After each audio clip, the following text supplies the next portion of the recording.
Merci, merci à tous d'être venus écouter de la poésie. Et vous connaissez déjà Marion qui nous a fait une soirée avec Henri de Courtivron, vous vous souvenez, sur le chemin de Compostelle. Oui, c'était une belle histoire. Et voilà, donc Et puis Marina Tsvetaeva aussi. Voilà. Eh ben, en plus, Voilà, c'est ça. Alors ce soir, elle va nous parler de notre Brodsky, voilà. Et ce que je voulais préciser, c'est quand elle dit « je vis en poésie ». Non, c'est une expression magnifique qu'André oui. a sortie. Voilà, mais c'est un peu vrai. Parce que André me demande « mais comment est-ce que je te présente ?» Voilà. Eh bien, je vais dire tout de suite que je n'ai aucun titre universitaire pour parler de poésie. On n'en a pas besoin.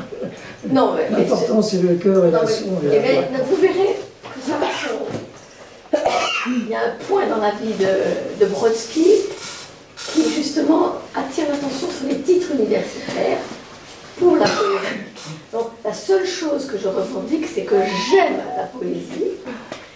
Et puisque André me le demande pourquoi je vis en poésie, j'ai réfléchi. Les rencontres les plus extraordinaires de ma vie d'octogénaire, ce sont toujours les poètes que j'ai rencontrés. Et mon enfance, comme sans doute la vôtre, a été nourrie par Baudelaire, voilà, Baudelaire, voilà, toutes les poètes, Rimbaud, etc. Le destin a voulu que mon nom de femme mariée soit Rimbaud, et ça ajoutait beaucoup de séduction au monsieur que j'ai rencontré. C'est pas de lien de parenté. Non, il n'a pas eu de légitime. Je me suis mariée légitimement avec un monsieur né légitimement, et Rimbaud n'a pas d'enfant légitime, a priori. Voilà, et si dans ma famille, j'ai quand même Saint-Jean-Père, est un parent. Oui, mais ce n'est pas du tout la poésie que je choisirais. Ah ben moi c'est ce que je choisirais. Ah ben alors vous devez rencontrer ma fille qui l'a interprétée à Avignon. Ah bon. Voilà. Alors écoute, voilà, je vous invite aussi à éteindre vos portables parce que ça va être enregistré. Et ce que je vais faire tout de suite moi-même. Et voilà. Et je passe la parole à Marion. Qui est très bavard. Je vais juste poser une question. Est-ce que quelqu'un ici parle russe? Non. Merci beaucoup. Beaucoup de complexes à vous expliquer que je me suis lancée dans l'amour des poètes russes sans parler russe. Le destin m'a apporté un gendre russe. Mais il a fallu attendre très longtemps avant que ma fille se marie, et elle s'est mariée tard avec un artiste russe, qui est iconographe, etc. Bon. Et donc, pourquoi je vis en poésie? Parce que quand je rencontre un poète, c'est une vraie rencontre. C'est pas de la littérature, c'est un homme ou une femme qui a la grâce de me donner le meilleur de lui-même. Je connaissais quelqu'un qui m'avait dit « mais la poésie, je peux pas en écrire, c'est l'indiscrétion du cœur ». Et bien c'est le cœur à livre ouvert. Et Brodsky disait « il n'y a pas besoin de biographie pour les poètes, il suffit de les lire, le poète écrit sa vie, et Brodsky plus que tout. Alors, avant de vous donner la vie de Brodsky, je vais lire, malheureusement avec ma voix française et cassée, un autoportrait, un poème qui est l'autoportrait de Brodsky, et à la limite, si j'avais du culot, après l'avoir lu, je partirais parce que toute sa vie est dedans. Je ne vais pas le faire ce soir. Je suis entrée à la place du fauve dans la cage. est gravé mon terme et mon surnom au clou sur le bas-flanc. Vécu au bord de l'eau, jouer à la roulette, dîner avec le diable, seul c'est qui en ami. Du sommet d'un glacier, j'ai contemplé le monde. Par 3 fois j'ai coulé, 2 fois on m'a ouvert. Le pays qui m'avait nourri, je l'ai lâché. Ceux qui m'ont oublié formeraient une ville. J'ai parcouru la steppe, pleine encore de la clameur du Hun, porté ce qui est de nouveau à la mode, semé le seigle, couvert de tôle noire, l'air à battre, ne me suis abtenu que d'eau sèche.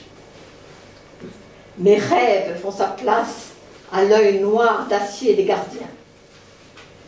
J'ai dévoré le pain d'exil avec la croûte, permis tous les sons à ma gorge, sauf le hurlement.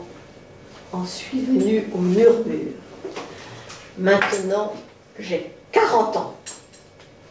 Qu'ai-je à dire de la vie? Qu'elle fut longue. Du malheur seul, je me sens solidaire. Mais tant qu'on ne m'a pas de terre comblé la bouche, il n'en sortira que de la gratitude. Voilà. Il écrit ça à 40 ans, 15 ans avant sa mort. Alors, je ne veux pas me prononcer sur l'âge de ceux qui m'écoutent, Lucie et Vincent, habiles de statistiques, mais je vais vous parler d'un poète qui est né en 1940, qui est mort en 1996. C'est donc mon contemporain. J'aurais dû le rencontrer. J'ai travaillé pendant 30 ans à la Tour Montparnasse et il a écrit un poème où il parle de la Tour Montparnasse. Voilà. Donc, Brodsky, c'est une vie spectaculaire. C'est la vitalité, la sauvagerie d'un rebelle à tous les conformismes. Condamné à l'âge de 24 ans à 5 ans de déportation, il sera expulsé à 32 ans du pays qu'il a nourri. Et c'est pour ça qu'il est entré à la place du fauve dans la cage. Il a été déporté, il a été en prison, il a été dans des hôpitaux psychiatriques. Donc ses rêves font encore place à l'œil noir d'acier des gardiens. Il a permis tous les sons à sa gorge. Il a surtout permis à la langue russe d'être merveilleusement servie. Et alors, je vais vous dire ce que vous manquez si vous aviez... Mais sur YouTube, on entend Brodsky dire ses poèmes. Tous ceux qui ont entendu Brodsky lire ou déclamer son vers ont témoigné de la puissance magnétique de sa voix. C'était comme une bête sauvage qui dialoguait avec la lune. Donc, à 40 ans, bien qu'il ait déjà été 2 fois ouvert, c'est-à-dire qu'il a eu 2 opérations à cœur ouvert parce qu'il était très cardiaque, ce quadragénaire rend un hommage éclatant au bonheur d'être en vie. Il a eu une vie brève et spectaculaire. Il est né le 24 mai 1940 dans une ville qui s'appelait à cette époque-là Leningrad, qui a subi pendant son enfance un siège absolument terrible, qui était encore sous l'époque stalinienne, et une origine juive qui empêchera son père de faire une vraie carrière dans la marine, et lui-même qui avait postulé pour la marine, son origine l'en a empêché. Donc, il vit ses parents vivent dans ces appartements communautaires de, je ne vais plus dire Leningrad, parce qu'il trouvait lui-même que c'était un nom horrible pour une ville qui avait été Saint-Pétersbourg. Et il vit dans la beauté de cette ville. Et tous ceux qui l'ont connu, je vais mélanger un peu, je ne vais pas faire une biographie linéaire. Tous ceux qui ont connu Brodsky disent qu'il était né pour commander. Et ses amis l'appelaient patron, parce que c'était sa personnalité. Et le premier acte d'homme libre de sa vie, c'est qu'à 15 ans, il se lève de place et il en sort. Il n'en peut plus de la conformité des normes, des écoles qui ressemblent à des prisons, des hôpitaux qui ressemblent à des commissariats de police, alors qu'il vit dans une ville qu'il considère qui est un témoignage extraordinaire de la civilisation européenne. Tout dans Saint-Pétersbourg vous rappelle la civilisation. Et pour lui, il y a une époque où il n'y avait rien à acheter, rien à consommer. J'ai été bénie de vivre dans cette ville qui m'offrait tous les horizons, toute la beauté d'une civilisation. Et il parle évidemment d'une civilisation russe et européenne. À 15 ans, il n'en peut plus, il se lève et il sort de classe. Alors, assommé par la conformité de l'enseignement, la monotonie, etc., mais surtout aussi parce que ses parents qui vivaient dans une pièce et demie, cette pièce et demie est d'ailleurs devenue, on la visite si on va à Saint-Pétersbourg, c'est devenu un minuscule endroit où a vécu Brodsky, et ses espoirs de rentrer dans la marine sont mis à terre puisqu'il est de son origine l'en empêche, et il se dit je vais gagner ma vie pour aider mes parents, parce que son père est tout le temps au chômage et sa mère vit de petits métiers administratifs, et je vais aider mes parents. Donc il va à l'usine et il devient fraiseur. Bon, ça ne dure pas très longtemps, et il se trouve que l'usine où il va est à côté d'un hôpital qui est lui-même à côté de la plus célèbre prison de Saint-Pétersbourg, qui est la prison des Croix.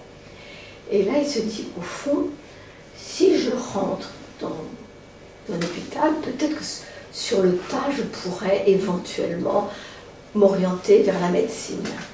Et il a 16 ans, et il devient aide à la dissection à la morgue. Donc, vous voyez que la personnalité de Brodsky, qui lui permet de faire cette expérience-là, et il a su la raconter à quel point c'était à la fois une école de distanciation et une école d'émotions extrêmement fortes.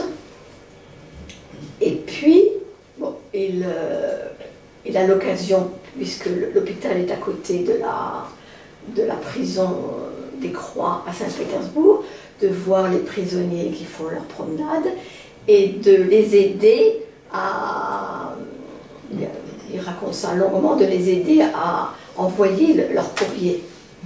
Bon, il y avait toute une technique, et le destin fera que lui il ira aussi à la prison des Croix après. Alors, il va pas rester très longtemps parce que quand même la dissection, il comprend que c'est pas là qu'il va apprendre la médecine. Et à cette époque-là, l'URSS essaye de répertorier d'une façon plus approfondie des cartes géologiques. Ils savent qu'ils ont des terres rares dont tout le monde parle en ce moment. Et on demande des bénévoles qui sachent marcher et qui sachent porter des gros sacs à dos pour aller faire ces expéditions géologiques. Et pendant 5 ou 6 ans, il fera partie de ces équipes qui vont, et il va surtout dans le grand nord de la Russie, nord et nord-est. Et ce sont des conditions extrêmement rudes, mais dont il dit que c'était finalement peut-être les plus belles années de sa vie. Il a rencontré les gens étaient très divers, ceux qui composaient les équipes de géologie. Je pense que c'est aussi une école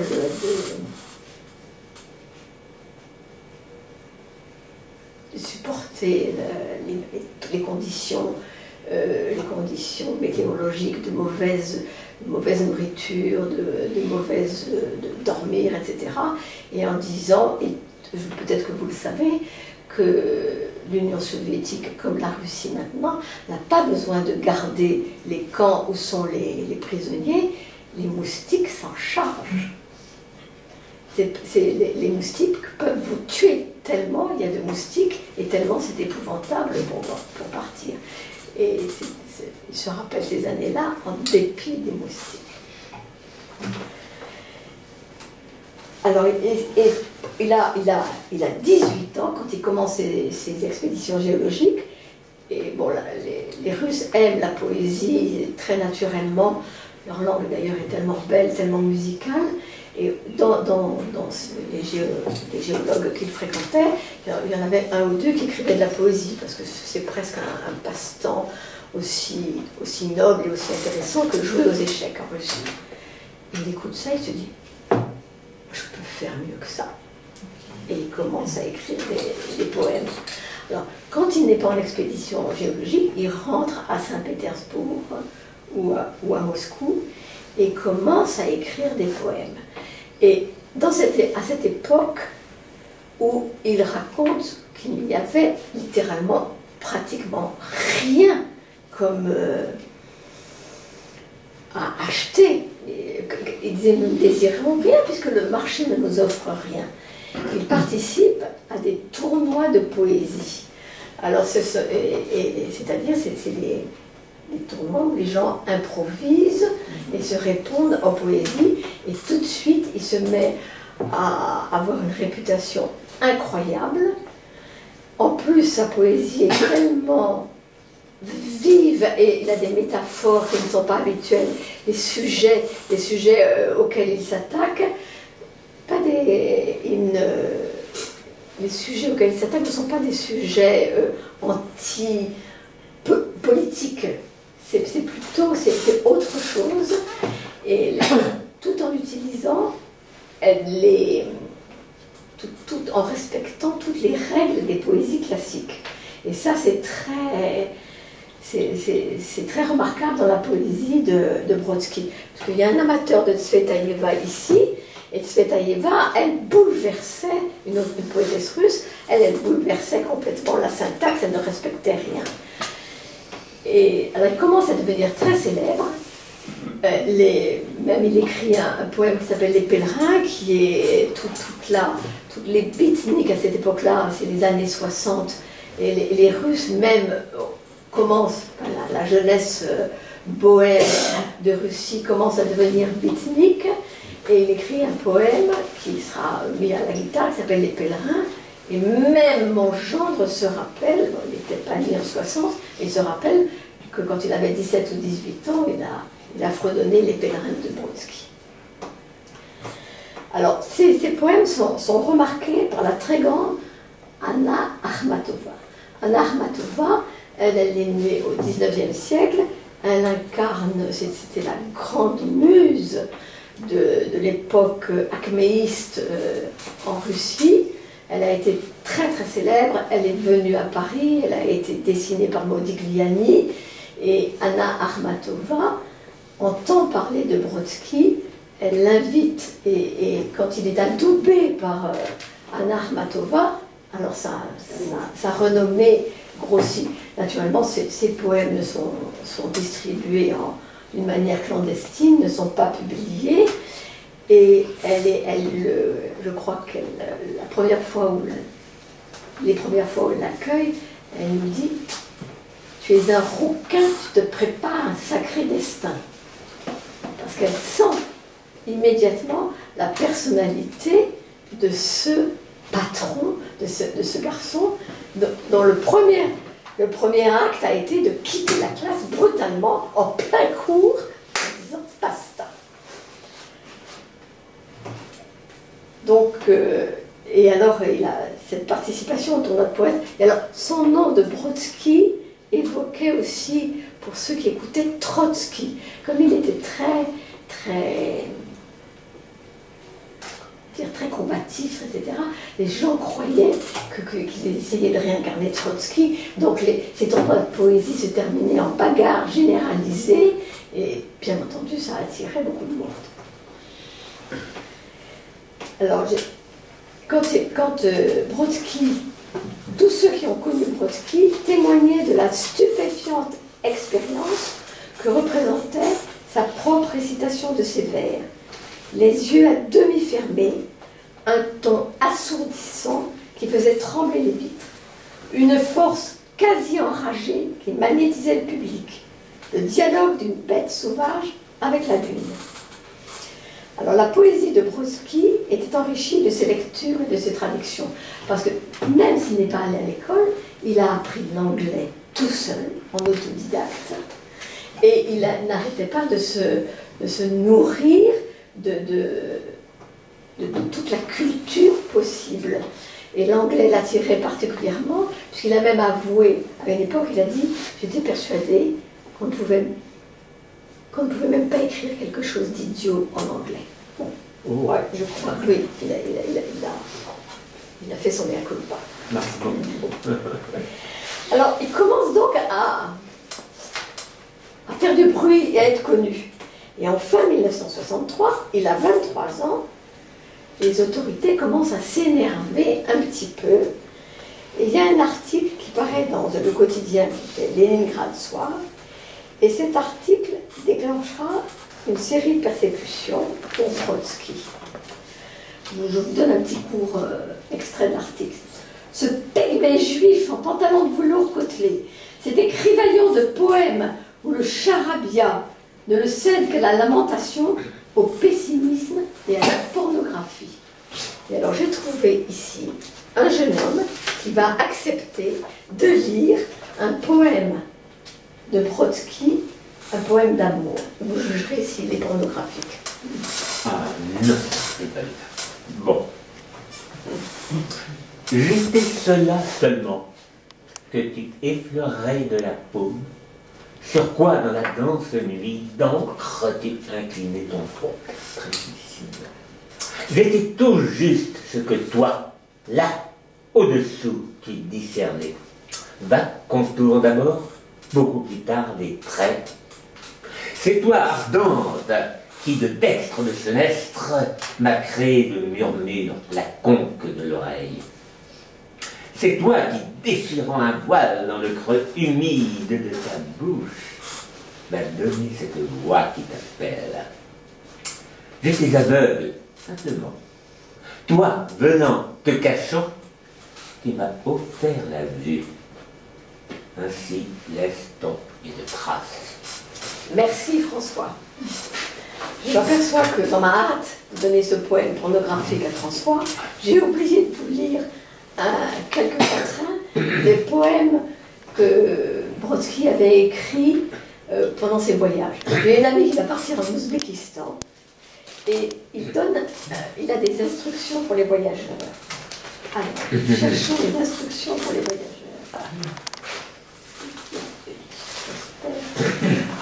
Je ne vais pas oublier.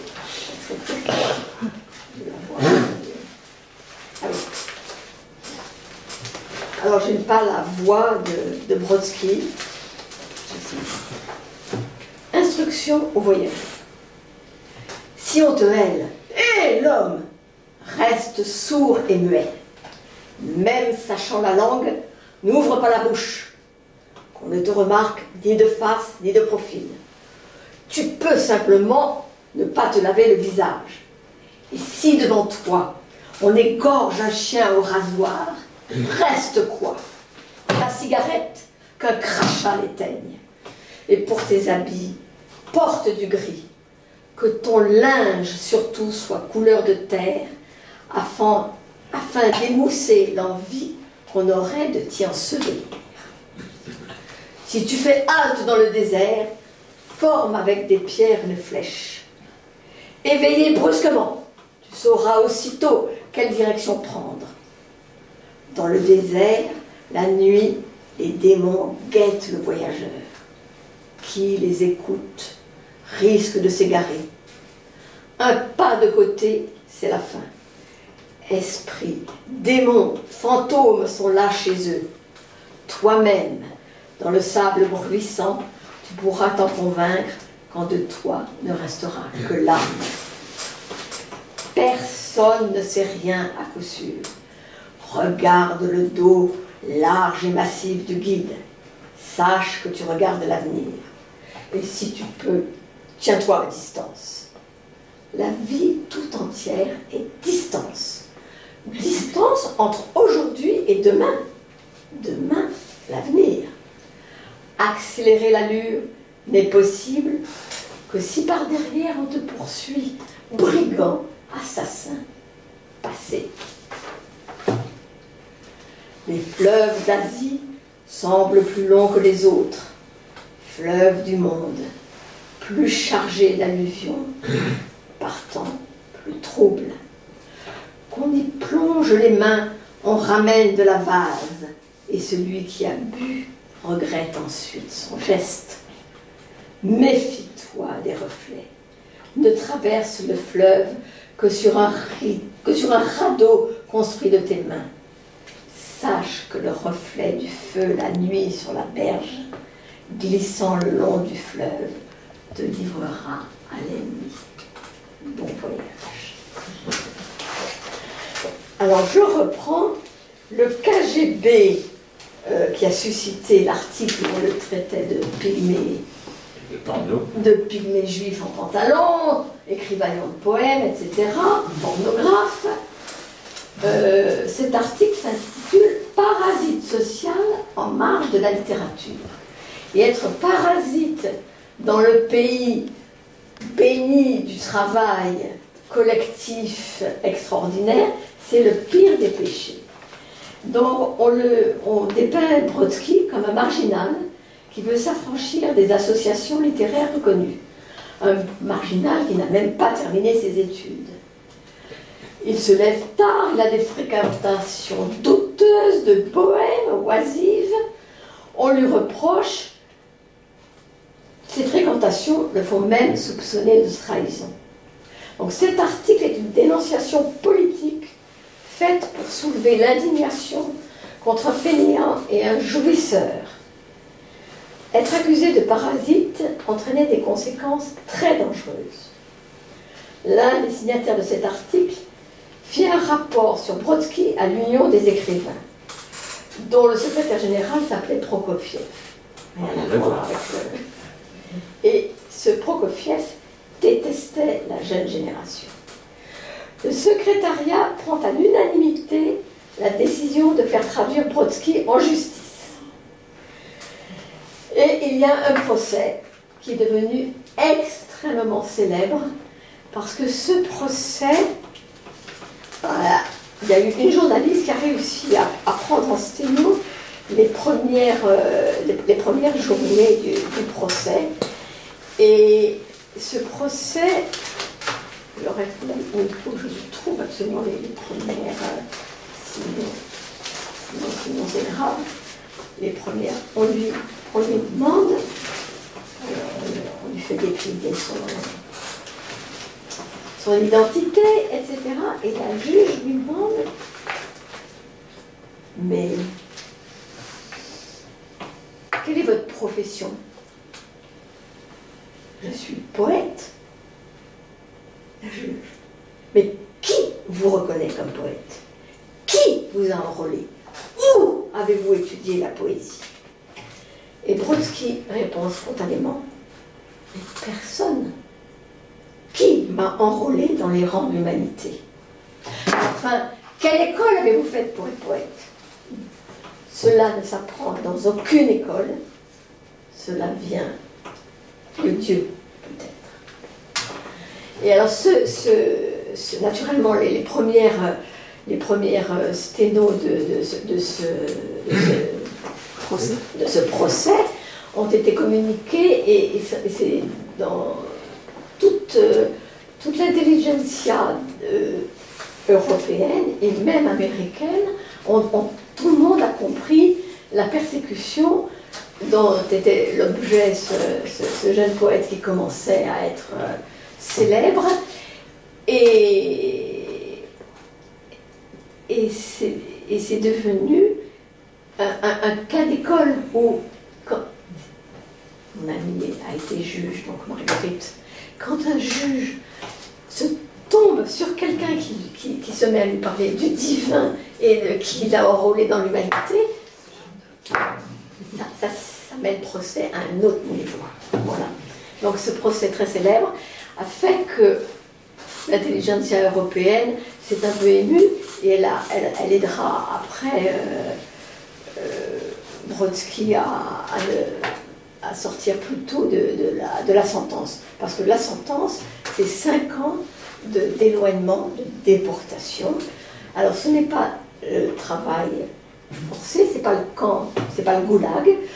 On l'envoie dans des régions absolument très loin, absolument très loin de toute. Et c'est là, et il doit lui-même trouver du travail pour vivre. Et c'est là où pendant cette période-là, où il a semé le seigle, et il a travaillé avec les paysans qui étaient extrêmement pauvres. Et quand il parle des conditions de vie, de froid, de chaleur dans lesquelles il a vécu, mais exactement à hauteur d'homme, comme des gens qui n'étaient pas condamnés, il dit que c'est là où il a rencontré l'humanité la plus extraordinaire qu'il a pu rencontrer. Quand il est parti rejoindre cette région-là avec uniquement des prisonniers de droit commun, et il a dit que ça lui rappelait ils étaient entassés dans des wagons exactement, alors là comme les wagons qui partaient dans les camps de concentration, sans eau, sans quoi que ce soit, et il dira que c'était Dante, Dostoïevski, Souvenir des morts. Voilà. Il est condamné à...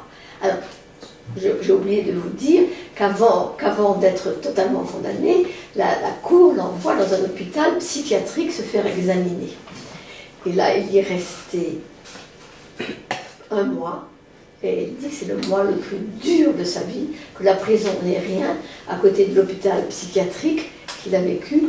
Alors, à l'époque, la psychiatrie, je pense que la condition de la psychiatrie n'était pas très, très scientifique ou favorable. On lui faisait des piqûres de soufre qui sont intolérables comme douleur. On l'attachait avec des linges mouillés à des radiateurs. Et là, quand la chaleur... Alors, il était enveloppé de linge glacé, on l'attachait à un radiateur, et à ce moment-là, les linges s'imprimaient dans son corps. Enfin, ça a été atroce. Le petit séjour en prison, ils ont paru presque convenable à côté. Donc il part pour faire ses 5 ans de déportation, mais c'est l'époque où Khrouchtchev est déjà parti, Brejnev vient d'arriver, et à cette époque-là, Jean-Paul Sartre avait prévu de faire un colloque à Moscou avec des intellectuels, et l'action de Sartre et de quelques autres ont fait que son temps de 5 ans a été raccourci. Et alors, il revient, mais il n'a pas d'argent pour vivre, puisqu'on ne veut même pas lui donner. Il vivait avant de traduction, on ne veut rien lui donner, et le KGB le trouve un peu trop voyant, et on essaye de l'expulser. Mais il écrit à Brejnev, il n'a aucune envie de partir, mais on juge qu'il vaut mieux quand même partir. Son destin aurait été absolument différent, bien entendu, s'il était resté en Union soviétique. Donc il est expulsé en 1964, il a 24 ans, et alors on l'envoie en Autriche, il arrive à Vienne, il est apatride, et puis il essaie de se demander s'il va aller en Israël, s'il va aller ailleurs. Et puis les Américains lui font une offre et il va vivre aux États-Unis où il sera professeur dans des universités, dans de célèbres universités. Et là commence une autre vie pour lui et il devient poète russe, citoyen américain. Et il a toujours aimé l'anglais, il a toujours traduit beaucoup de poètes anglais et il devient une autorité avec son tempérament, avec sa rigueur, son exigence, même pour les exilés russes, ou pour les Russes qui vivent déjà aux États-Unis. Et il était très ami avec les danseurs russes Baryshnikov, qui raconte des tas d'anecdotes sur lui, en disant, et Baryshnikov et d'autres Russes, entre eux, quand ils parlaient de Brodsky, ils disaient « Est-ce que tu saignes du nez après un tête-à-tête avec lui ?» Parce que la puissance, l'exigence de Brodsky, qui n'aimait pas les petites coteries, les petits snobismes, les petites choses comme ça, quand quelqu'un était coupable de ça, qu'il soit russe, qu'il soit américain, qu'il soit autre chose, il les recadrait tout de suite. Et il se disait, alors l'autre ami russe lui dit, oui, je croyais être le seul à qui ça faisait ça. Donc, bon, c'est pour vous donner un tempérament, le tempérament de Brodsky. Alors Brodsky commence à gagner un petit peu d'argent, et là, il va très souvent, dès qu'il peut, à Venise. Il a écrit un très beau petit livre sur Venise qui s'appelle Acqua Alta. Brodsky ne supporte pas la chaleur, il va toujours à Venise l'hiver, et Venise est une ville sur l'eau, comme Saint-Pétersbourg, et sans arrêt revient la comparaison ou les aspirations que lui... Alors, je ne vais pas vous dire que Brodsky était religieux, il avait le sens du divin, et il dit, très souvent il dit que ce qui lui rappelle plus l'image de Dieu, c'est quand l'esprit flotte sur les eaux. Il y a un moment dans la Genèse où l'esprit de Dieu flotte sur les eaux. Et il dit, ces villes où l'esprit de Dieu flotte sur les eaux, bien entendu, les eaux reflètent sa face, la face de l'Esprit Saint aussi. Voilà, c'est une petite description. Et juste pour vous donner un tout petit sentiment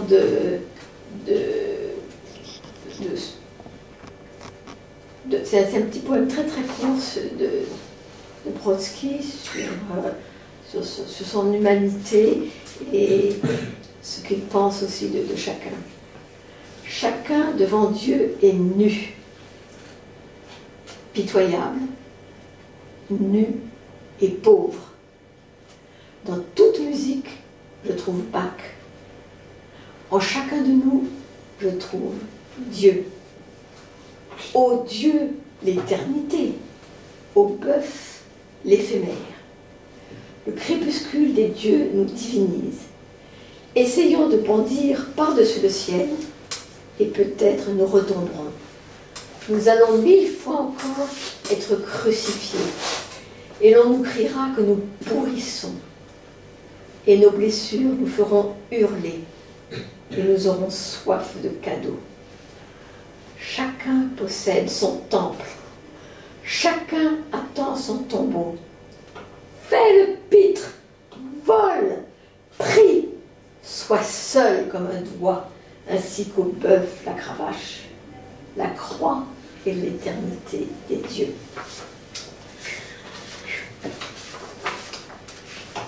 Voilà, alors, donc pendant Baryshnikov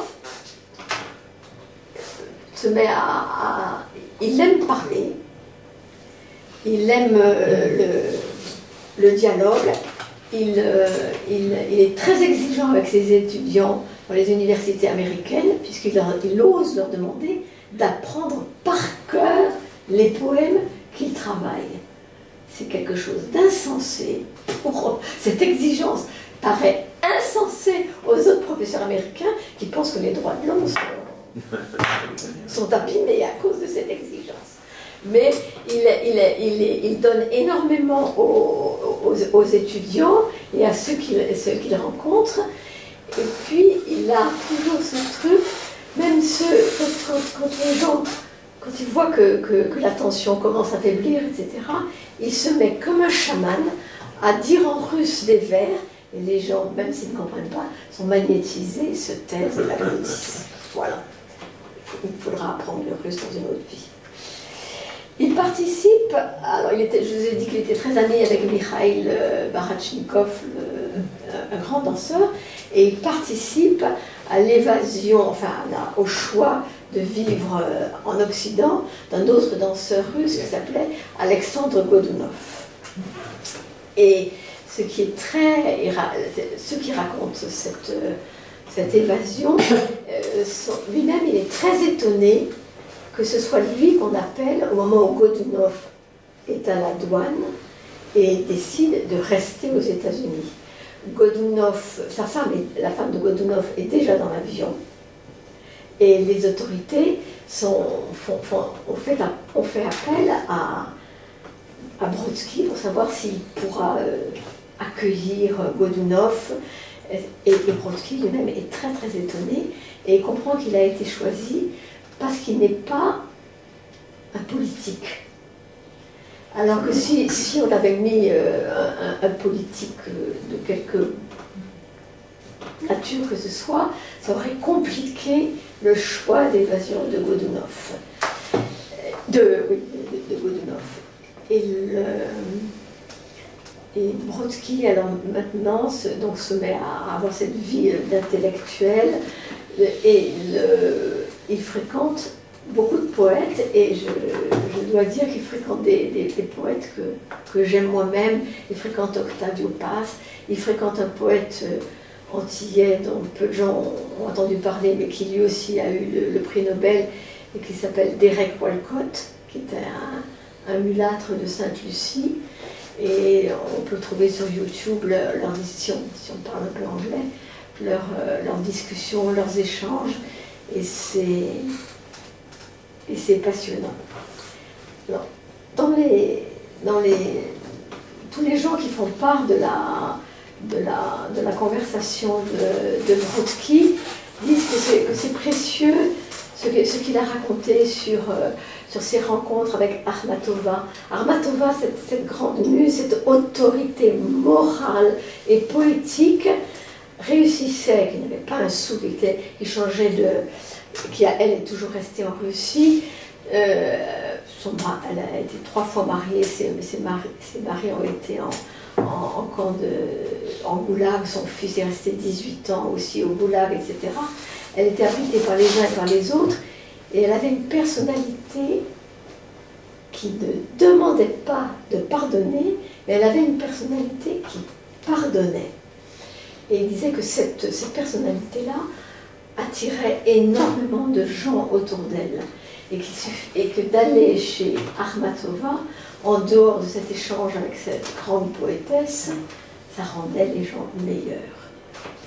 Et avant, Brodsky Akhmatova est morte en 1966 ou 1967, et Brodsky a pu assister à ses funérailles.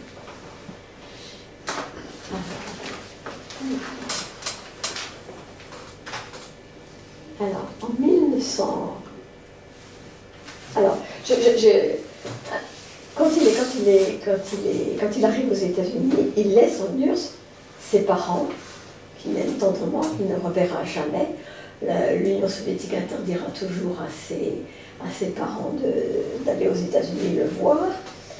Et puis, il a eu un fils qui a 4 ans à cette époque-là, avec une jeune artiste de Leningrad qui ne voulait pas se marier. Donc, il donne des conférences, des lectures, des cours de littérature russe comparée. Alors ses poètes préférés sont Tsvetaeva, le poète russe, Tsvetaeva, Akhmatova, Mandelstam, et puis tous les poètes anglais, Donne, Frost, Auden, Thomas Hardy, Yeats, etc. Brodsky avait appris l'anglais lui-même et il garde bien sûr des contacts avec le milieu russe, mais il ne se limite pas à ça et il écrit même en anglais. Il n'écrira jamais de poésie en anglais, mais il a écrit beaucoup d'essais en anglais. Et c'est à cette occasion-là, je relis ce qu'il avait dit. Longtemps, j'ai refusé de croire qu'on pouvait dire une idiotie en anglais. Mais à l'époque, alors on arrive vers les années 86, 87, à l'époque, Reagan et Gorbatchev se rencontrent en Islande et après à Moscou. Donc c'est une époque où cet univers froid, cette guerre froide, fait des efforts pour se rencontrer. Reagan a très astucieusement financé le maximum pour les armes de la guerre des étoiles, et les Américains, les Russes se sont laissés prendre à ce piège-là. Tout le monde s'arme et tout le monde comprend qu'il faut faire un effort pour que les armes ne parlent pas. Et c'est à cette époque-là qu'il reçoit le prix Nobel de littérature. Et l'Académie suédoise couronne ainsi une voix très sûre d'elle-même. Et quand il va à j'ai toujours aimé lire c'est une digression que je fais, tous les discours des poètes ou des écrivains de littérature au moment du prix Nobel, parce que c'est très intéressant sur tous les processus de la vocation, de la création, etc. Et il dit, lui, en gros, c'est gênant de recevoir le prix Nobel. Il y en a tellement qu'il mérite. Et il le dit avec une telle sincérité, c'est pas du tout du baratin. Et c'est à cette occasion-là, je vais retrouver qu'il dit d'une manière extrêmement très simple pourquoi on écrit un poème.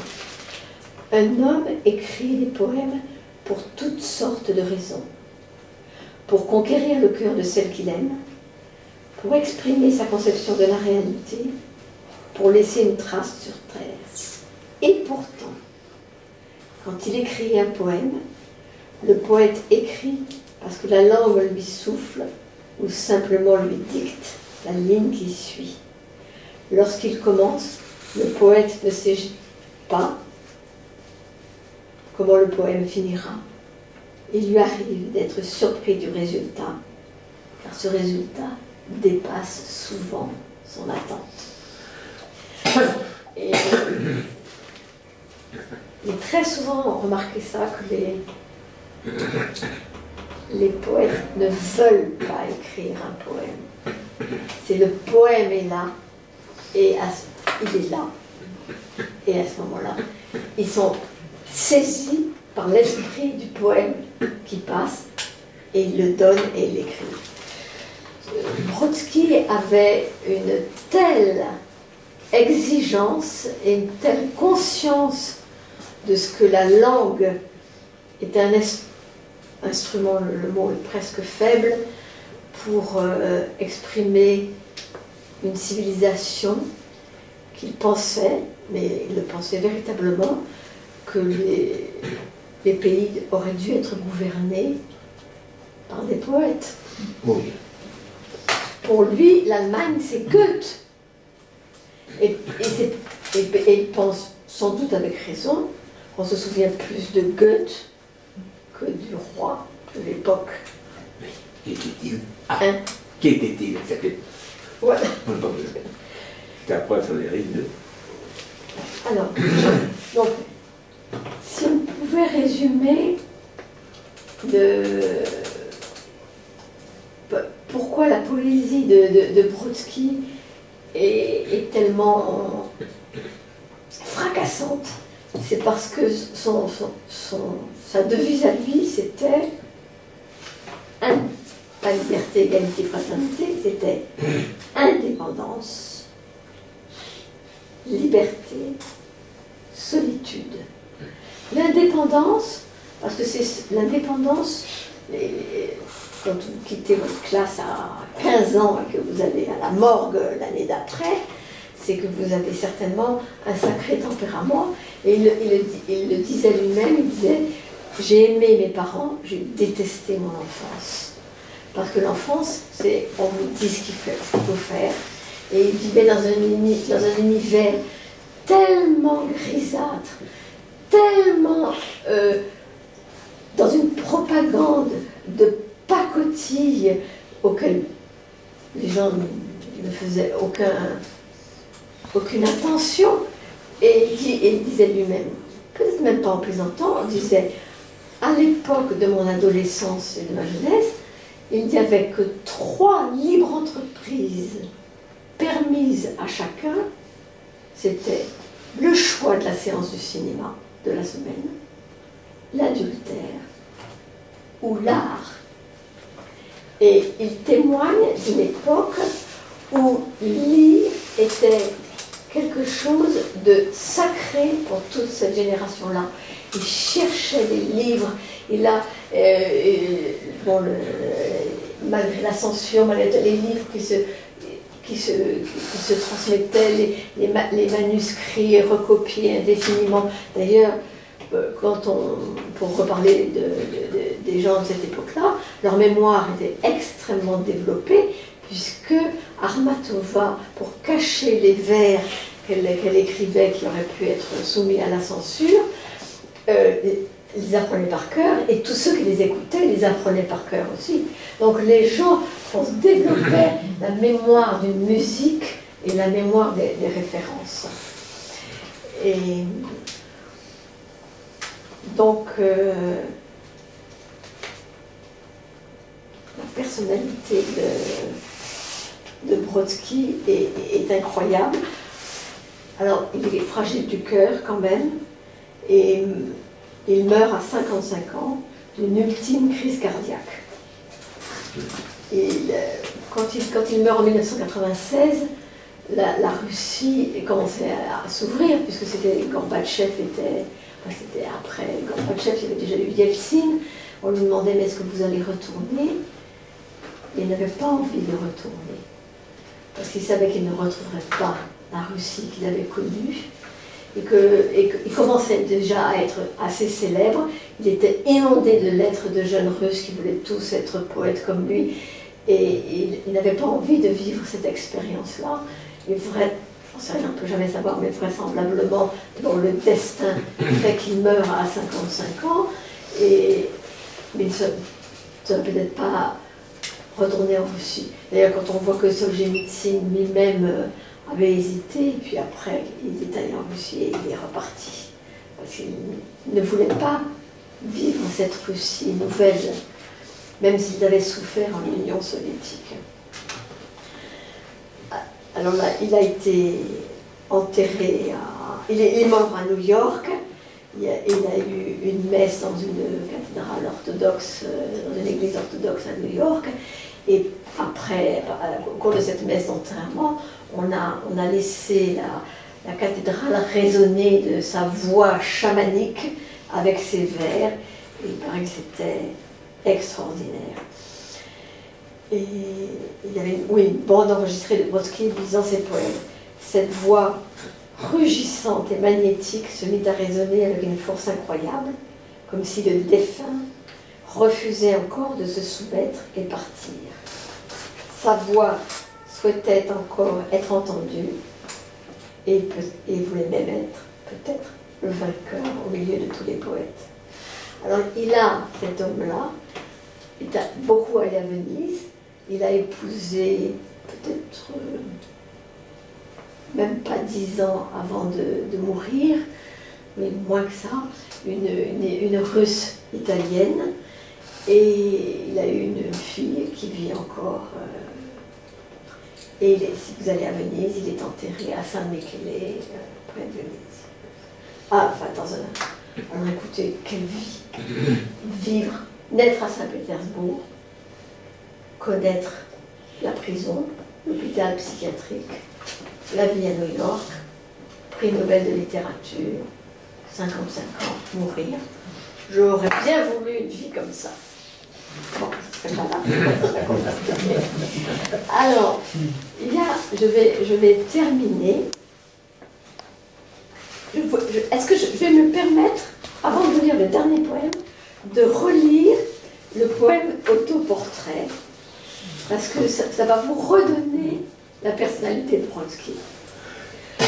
Je suis entrée à la place du fauve dans la cage et gravé mon terme et mon surnom au clou sur le bas-flanc, vécu au bord de l'eau, joué à la roulette, dîner avec le diable seul c'est qui, en habit. Du sommet d'un glacier, j'ai contemplé le monde, par 3 fois j'ai coulé, 2 fois on m'a ouvert. Le pays qui m'avait nourri, je l'ai lâché. Ceux qui m'ont oublié formeraient une ville. J'ai parcouru la steppe, pleine encore de la clameur du Hun, porté ce qui est de nouveau à la mode, semé le seigle, couvert de tôle noire l'air à battre, ne me suis abstenu que d'eau sèche. Mes rêves font sa place à l'œil noir d'acier des gardiens. J'ai dévoré le pain d'exil avec la croûte, permis tous les sons à ma gorge, sauf le hurlement. En suis venu au murmure. Maintenant, j'ai 40 ans. Qu'ai-je à dire de la vie? Qu'elle fut longue. Du malheur seul, je me sens solidaire, mais tant qu'on ne m'a pas de terre comblé la bouche, il n'en sortira que de la gratitude. Et alors le dernier poème que je vais vous lire, et qui va clôturer cette petite conférence, s'appelle Le Livre. Et ce poème est inspiré par une phrase de Nazım Hikmet. Nazım Hikmet, c'est un poète turc qui avait dit « Envoyez-moi un livre qui finisse bien ». Donc ce poème, c'est Le Livre. C'est un hommage aux livres qui ont tellement nourri Brodsky. Le voyageur enfin trouve un refuge. L'honorable Blondin assomme la canaille. Le paysan regarde les arbres et ferme son étable. À la dernière page du livre qui finit bien, les constellations s'égouttent dans le silence par les fenêtres fermées entre les cils clos. Au premier chapitre, les arbres silencieux se blottirent contre la fenêtre et les malades criaient comme des oiseaux dans les hôpitaux endormis. Parfois, les romans se terminent en plein jour. Le savant découvre la loi et ouvre la fenêtre. Le voyageur se cache derrière la colline et les autres héros s'arrêtent pour déjeuner. L'économie se stabilise, le sociologue dissipe les doutes dans les bars chics, luisent des machines modestes, les guerres sont terminées, une génération s'élève, chaque femme va recevoir un homme. Des gamins blonds expliquent la différence entre le bien et le mal. Tous les arbres à midi étendent leur ombre sur les paysans. Tous les avions se posent. Tous les capitaines retrouvent la terre. On accorde aux idiots le génie. Les menteurs ne disent plus que la vérité. Les attentats échouent. Et si dans le premier chapitre, quelqu'un s'acharne à gémir, dans le 30e, enfin règne la paix. Obsession sexuelle, optimisme social, épigraphe tirée de Sonnet ou de Canzoni, intrigue à demi policière, et comme titre, la vie. Envoyez-moi donc ce livre qui finit bien. Voilà, je vous remercie de votre écoute.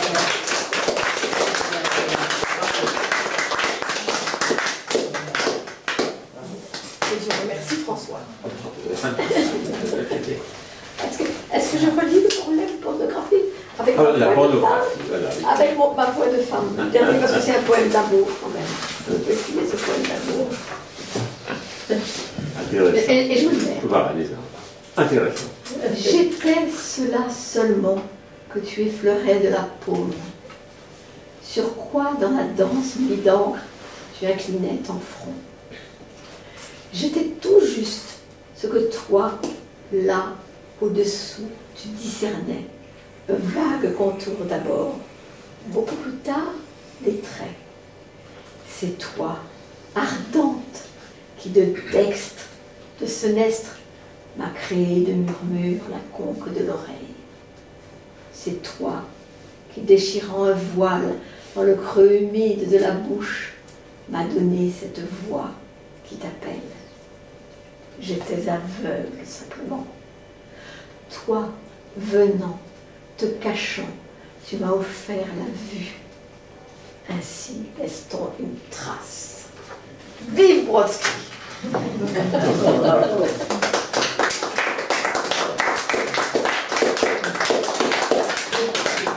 On reparlera de Tsvetaeva Voilà. quand vous voudrez. Et est-ce que je me permets, tout le monde est libre de partir. Et comment l'avez-vous connue? J'ai pas connu. Non, comment elle n'a pas connu. Hein. Non, elle était avant quand même. Elle a vécu avant pendant très longtemps. Oui. Mais j'étais pas né. Hein. J'étais pas né. Hein. Quand elle est partie en 38, je crois. Elle est morte en 40. En 42. Oui. Ok. Donc, Non. alors, par contre. Non, mais comment avez-vous connu sa poésie? Tiens, bonne question. Je sais pas, il y a 30 ans, 40 ans à peu près. Vous exagérez peut-être, parce qu'elle a été traduite très tard en France. Peut-être, 30 ans, 20 ans, 30 ans. Oui, oui, c'est vrai. J'oublie mon âge aussi. Vous avez raison. Quand même. Bon. Tu comment je l'ai connu? En tout cas, donc il y a ces carnets que j'ai achetés à un pavé, là, que j'ai à peine commencé. Voilà. Autre question. Brodsky, bon, pour moi qui n'était qu'un an, peut-être avant, c'était passionnant. A-t-il connu un Pasternak ou un Clavier? Non, alors il n'a pas connu Pasternak, mais Pasternak est intervenu. Pasternak, Shostakovich, beaucoup de gens sont intervenus au moment où ce procès qui lui a été fait pour parasiter. Pasternak a aidé beaucoup la fille de Marina. Je prononce son prénom, j'ai jamais pu prononcer son nom de famille. Donc Marina. Oui. Donc sa fille qui était exactement comme Brodsky, donc éloignée dans le septentrion de la Sibérie.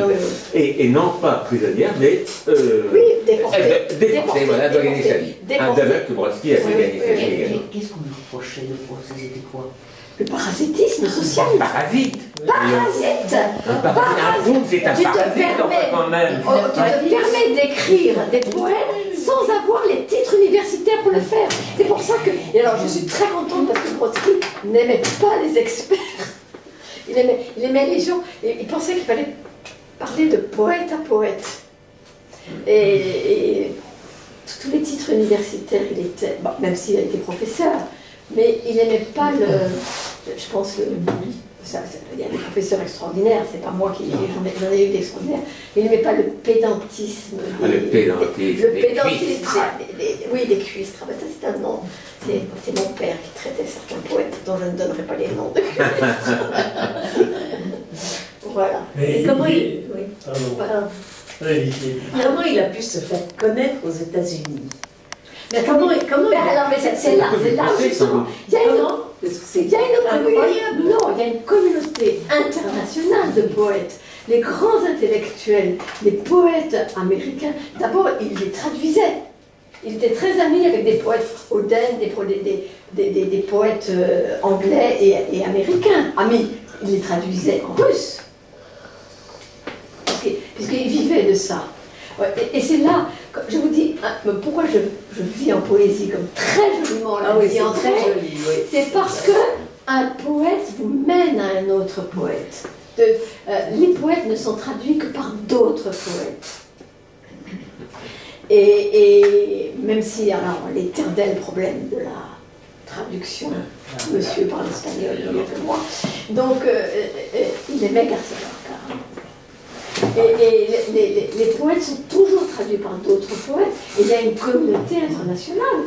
Et les grandes universités américaines font appel énormément à beaucoup de professeurs étrangers. Et à cette époque-là, et ce que disait Susan Sontag, qui est une intellectuelle américaine, elle disait ce que j'appréciais chez Brodsky, c'est qu'il était sérieux, dans ce sens que pour lui, la maîtrise d'une langue, le travail sur la langue, d'ailleurs, était le plus important de tout. Et il n'avait même pas la vanité d'être publié. Ceux qui attendaient des poèmes pour les publier, il les retenait très longtemps. Il voulait qu'ils soient parfaits. C'est quelqu'un qui travaillait énormément. Et quand on lui disait, mais est-ce que vous vous sentez exilé aux États-Unis? Mais finalement, j'aurais été pareil dans mon propre pays. Il passait sa journée à travailler. Alors, donner des cours, et même à travailler ses essais, ses lectures, etc. Pour quelqu'un qui a quitté l'école à 15 ans, bravo, quittez tous l'école à 15 ans. Mon conseil. Voilà. Tu disais que ce serait bien que les chefs d'État soient des poètes. Non, ce qu'il disait, l'autorité morale, l'autorité morale devait être confiée à des poètes. Enfin, c'est-à-dire que pour lui, les valeurs matérielles, ils en étaient tellement privés qu'elles n'avaient pas d'importance. Et il disait, dans ma jeunesse, dans mon adolescence, nous nous déchirions pour des choix de lecture, pour des choix de poètes, pour des choix d'artistes. Et parce que c'était une civilisation qui n'avait rien à offrir de matériel. Rien. Donc, mais disons, on était même pas frustrés, on ne savait pas que ça existait, c'était tellement lointain, tellement que donc, en dehors de l'adultère et le choix de la séance de cinéma le soir, il nous restait l'art. L'art, la création. Qui n'est toujours pas publié en Russie. Ah si, maintenant, bien sûr, puisque même à Saint-Pétersbourg, l'endroit où il vivait, ses parents et lui ont vécu dans une pièce et demie, dans ces appartements communautaires où il y avait la cuisine et les toilettes pour tout l'étage. On peut le visiter. Maintenant, on voit l'espace dans lequel, ça me fait penser presque à l'espace quand on va à Amsterdam, où on visite là où a vécu Anne Frank. Mais là où a vécu Anne Frank, c'est un palace. À côté de là, elle cachée avec une famille, à côté oui, donc c'est... Et il y a une chose aussi, je ne veux pas vous tenir captif, parce que je peux en parler jusqu'à la fin, jusqu'à l'aube. Mais Brodsky n'avait aucune animosité contre ceux qui avaient essayé de le détruire. Aucune animosité. Et il pensait qu'une vie, c'est comme une boule de neige. Vous ne savez pas qu'est-ce qui a mené, comment tel acte, les causes, les conséquences, etc., comment ça s'enchaîne. Et que c'était parfait que ce soit imprévisible, que les calculs ne sont pas intéressants. Ce qui est intéressant, c'est la boule de neige qui grossit au fur et à mesure. Qui aurait pu dire que ce morveux, rouquin, rebelle, etc., aurait une vie aussi spectaculaire, aussi éclatante. Et n'a jamais voulu non plus faire mousser ce fameux procès qui, je vous assure, vous ne pouvez pas lire un livre de littérature sur la littérature russe de cette époque-là, ou même de l'intelligentsia poétique d'Europe et des États-Unis. Ce procès est extrêmement célèbre. Il y a même des pièces de théâtre qui ont été tirées à partir de ce procès. Parce que le juge est là, l'enquête est là, les psychiatres sont là, et il lui répond, qu'est-ce qui m'a fait poète? Qu'est-ce qui m'a enrôlé dans l'humanité? l'esprit qui se reflète sur la face des eaux. Bon, Le pauvre, je ne comprenais rien. voilà. Non, c'était. Voilà. Vous avez une question à poser? Oui. L'Afrique a eu Senghor. Senghor, Oui. bien sûr. Alors, le Sénégal a été gâté parce que. Mais bien sûr. Quelle heure? Oui, mais Senghor a écrit en français. Oui. Voilà. Bon, entre la poésie et la musique, quand même, et quelle est sa relation avec la musique et les compositeurs? Ah ben, je pense qu'il aimait par-dessus tout Bach, il aimait beaucoup de Shostakovich, il aimait Stravinsky, il aimait, etc. Bien sûr qu'il aimait la musique. Bon, c'était, vous répondez à la question. Oui, bien sûr qu'il aimait la musique. Puisque la langue russe, voilà, si j'avais été vraiment une bonne conférencière, j'aurais préparé beaucoup mieux la mise en scène de cette conférence. Au contraire, c'est bien mieux. Non, mais je vous aurais apporté un CD de la voix de Brodsky. Alors, On peut sur YouTube? oui, sur Bon, YouTube. alors, Non, mais si vous avez 3 minutes, je peux peut-être en retrouver une là. Sachant que le son n'est pas extraordinaire. Non, mais. Belle débito. Dans un téléphone. Oui, non, ça ne sera pas extraordinaire. Mais bon, mais la langue russe en elle-même, elle est tellement belle. Alors, donc je n'ai pas rencontré Brodsky. Je travaillais au 30e étage, lui il est resté en bas, je ne l'ai jamais rencontré alors qu'il était dans les années 80, il a participé à un colloque à la Sorbonne et il était à Paris. Mais j'ai la chance d'avoir un gendre russe et mon petit-fils qui a 15 ans maintenant parle russe, bon, pas parfaitement mais il essaye. Il arrête ses études, j'espère. Alors, La grand-mère ne dirait pas bravo. au contraire, vous ne pouvez pas savoir à quel point vous tombez juste. Mon petit-fils est en 3e et pendant 1 an, ses parents lui font arrêter l'école pour l'emmener, alors là, quand même, pas comme Brodsky, ni à la morgue, ni dans les expéditions géologiques, mais il l'emmène pendant 1 année de césure faire des voyages pour connaître le monde. Voilà. Disons la chance de s'entendre bien. Bon, j'ai un gendre qui est artiste, mais pas du tout poète, mais qui est iconographe et qui est sculpteur de lumière, il travaille beaucoup de choses. Et donc, la vie de Yuli l'année prochaine, ça ne sera pas l'école. Pendant 1 an, il lui offre de ne pas aller à l'école. Mon Dieu, quelle chance il a. Et il rêve d'aller au Japon.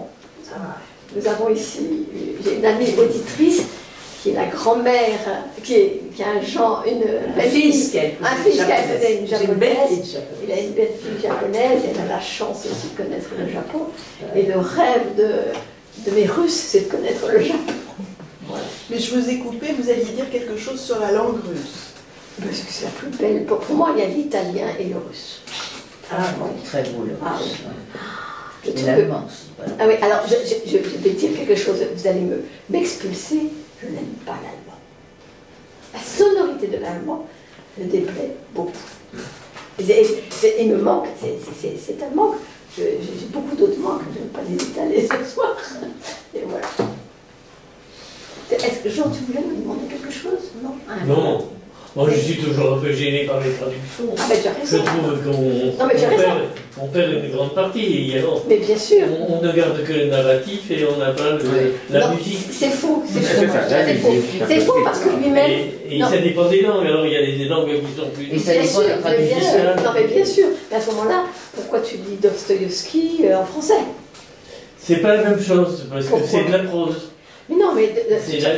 Non. On regarde davantage le contenu, tandis que Non, dans la poésie, on s'intéresse beaucoup à la musique. À ce moment-là, à vous la ne poésie. voudrez même pas regarder les reproductions de tableaux. Non. Eh oui. On n'a pas d'autre solution. Oui, il y a pas de- Non, C'est le repli. moi, je ne parle pas russe, je me débrouille en anglais, je me débrouille en espagnol. C'est vrai que c'est magnifique d'entendre la langue originale, Mais qu'il reste justement, regarde la force de la poésie, que même en lui retirant le son, il reste dans la poésie. Mais non, pas le narratif, il n'y a pas de narratif dans ce que j'ai dit. Il n'y a pratiquement pas de narratif. Il reste le choc des métaphores, le sujet choisi, et surtout ce que ça apprend sur un pays. Parce que bon, là même, je peux continuer, hein, moi je peux continuer. Non, c'est pour vous dire que pourquoi j'ai dit que je vis en poésie, parce que les poètes ont toujours été pour moi, j'ai eu la chance d'avoir un métier qui m'a fait beaucoup voyager. Dans des pays dont je ne parlais pas la langue, j'ai beaucoup voyagé au Moyen-Orient, dans des pays qui sont maintenant détruits, maudits, etc. Je suis allée en Syrie, je suis allée en Libye, je suis allée au Yémen, je suis allée en Égypte, donc j'ai beaucoup voyagé. Comment est-ce que je me disais, avant d'arriver dans ce pays-là, j'ai travaillé dans un domaine qui était marchand, je travaillais pour vendre le blé de la France, pour des grandes adjudications internationales. Comment je vais connaître le pays où je vais? C'est indispensable. Comment je vais le connaître? Par la poésie.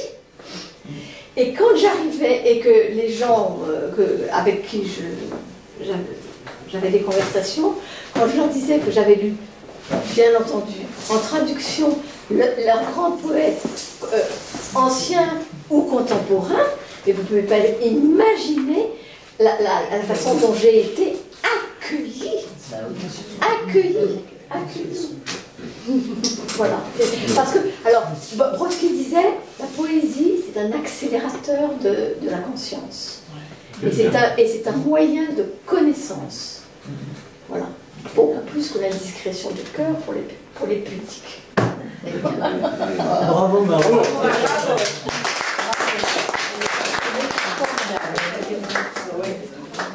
Pas d'animosité, mais quelle colère! Avec rebelles, j'aime les rebelles. Pas d'animosité. Non, colère. Non, mais un rebelle qui n'aime aucun conformisme. Même dans Et aucune rationalité. Il mais échappe à tout ce qui est rationnel. oui, mais la rationalité, elle sert pour autre chose. Pour autre chose.